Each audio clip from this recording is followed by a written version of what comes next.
Jermaine Mike, the head of Standardization and Air Quality at the St. Kitts and Nevis Bureau of Standards, is here to educate us. This is quite fitting, of course, since today is World Standards Day.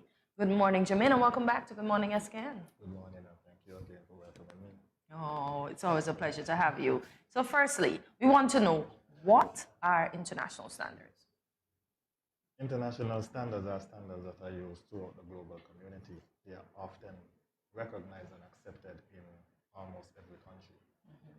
So that's international standards, as opposed to regional standards, which are mostly accepted within the region, has a more regional context, you know, to the Caribbean flavor or sugars and everything like that. And then there's, you know, the national standards, which applies locally, although we can have international and regional standards as national standards. Yes. Okay. So can you give us an example for the novice of a national standard? A national standard, well, right now we have adopted around 211 plus 7, so that's around 218 standards. Wow. And so because we have adopted them and are now using them for St. Kitts and Nevis, they're known as national standards. Okay. Yes. So stuff like packaged water, food labeling, beach standards, you know, tourism beach standards, that kind of thing. They're now known as local national standards. Tourism beach standards. Educate us. What does that mean? So with a beach standard, you often see that sometimes you have dispute. Sometimes, well, this is just one example. You can often have disputes on the beach and so forth. And you know, the standards can speak to how the beach is supposed to be used. And it also tells you some of the minimum requirements that is supposed to be on a beach, especially if it is governed by the state. So you're supposed to have like bathroom, you know, nobody's supposed to be going there to pay $1 or something like that. They must have access to the bathroom. Okay. Have to tell you don't have to tell you to buy something to use the bathroom. It must have showers, you know, that kind of thing. You can't just have all of the cheap furnitures on the beach. You have to let people be able to use the beach. Okay. Yes, stuff like that. Okay. All right, I'm hearing standards in one, and obviously it goes toe-to-toe with enforcement, which is somewhat more challenging, I imagine. That's where the bulk of the work is. What can you tell us about, let's say, the connection with the theme for this year, Shared Vision for a Better World? How does that work hand in hand, or does it? Well, in terms of a shared vision, it's more like, you know, standards are there. And when we say shared vision, standards are created to protect consumer health. It's there to foster innovation. It's there to protect the environment. It's there for trade and so forth. So all of these are a global shared vision, as I put it, right? So standards are there for that. So that's why, I guess, in this case, they have the theme. Standards are for a shared vision. Okay. We want to know, how will World Standards Day be observed here in our federation? Well, by me doing this. Anything else, Jermaine? No, this is just one. Okay, this is one aspect, right? Okay, but we have two businesses today that we are going to be offering them certificate of achievement. Okay. And these two businesses, they have bought the national standards. It's important to say that they've bought it, because this is how the international community regulates those standards and accepts those standards.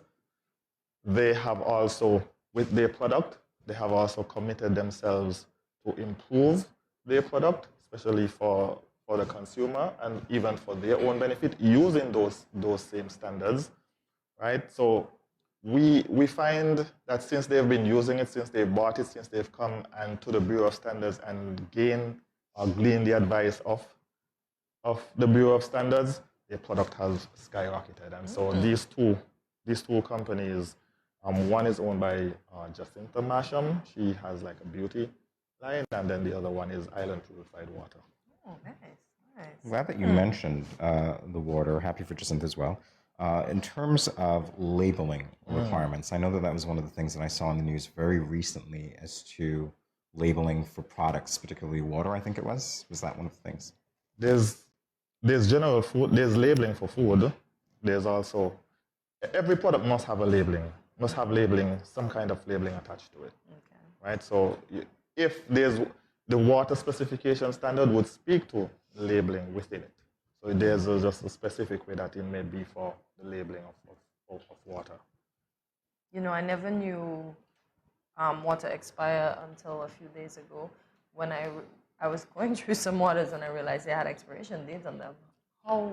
Why would water expire though? Well, I wouldn't say water specific. I wouldn't say it expires. I will say that there is a best before use, and there's two different terminologies for that. Expire, cannot use it at all. Yes. Best before, can use it. So, but for water, there may come a time where it may have lost its oxygenation, so it doesn't taste as good, Okay. right? Or it becomes stagnated. Okay. It just like flat water, so it just doesn't have that same vim as it was when it was first bottled. What can you tell us as to whether or not there is a strategy for standardization in St. Kitts and Nevis?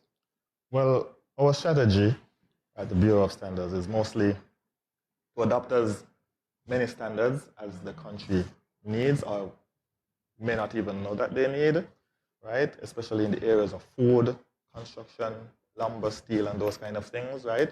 That people may take for granted, and try to encourage those same industries that uses these materials or uses these services or even make these goods, try to encourage them to use them so that they can give the people of St. Kitts a better product, safer product.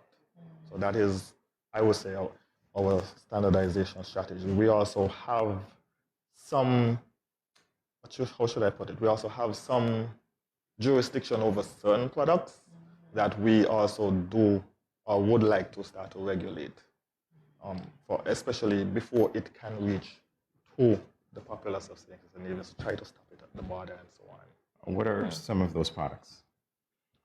Like, for example, we often talk about labeling. And when we look at it, we often look at it as local products and that kind of thing. But there are things that comes into St. Kitts, for example, you may have baby food that comes in and it says for export only.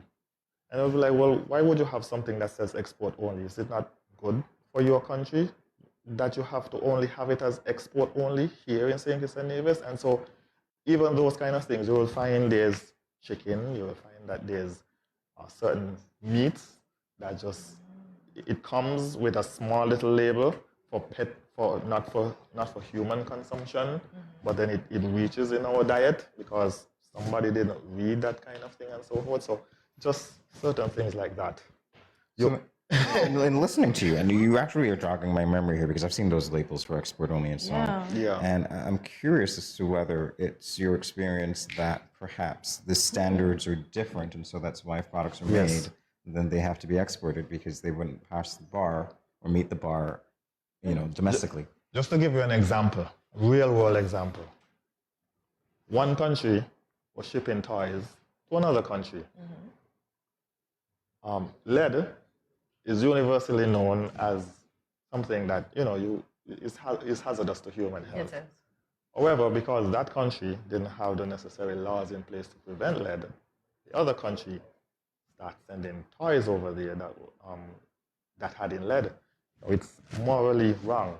Yeah. But because they don't have any laws over in that country, and because it is a billion-dollar industry over in this country, they ship it over.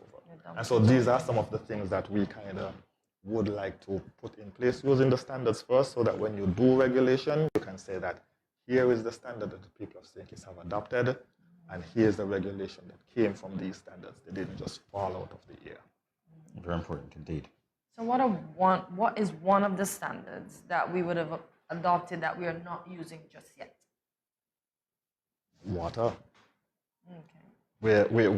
We're using it, but we haven't regulated it. Okay. Food labeling.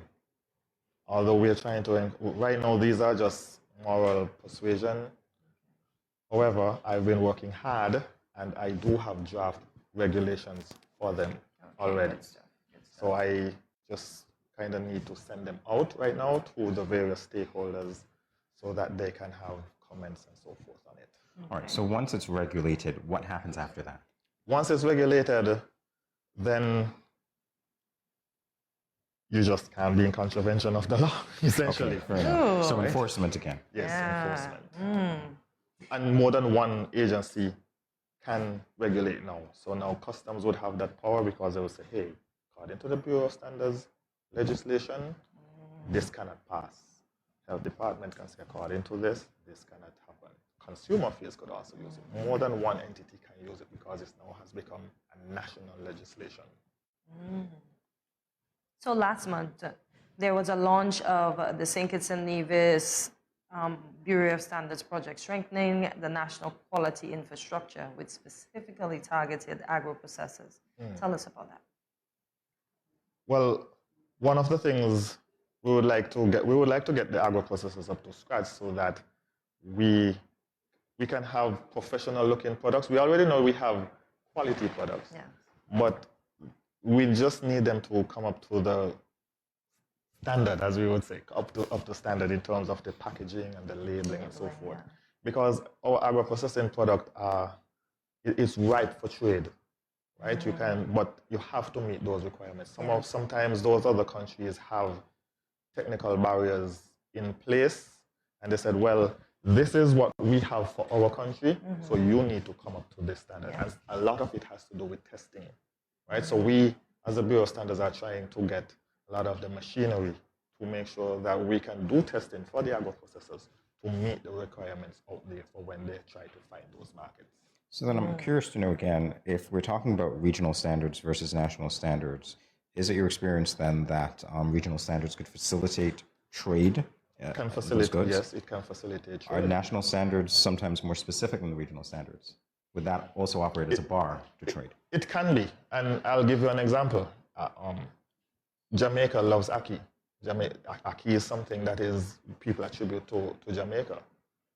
So they made ackee standards, which is specific to that. You don't really see, even though we eat it and it grows here, we don't really see us consuming that like that and so forth. So ackee is one specific example.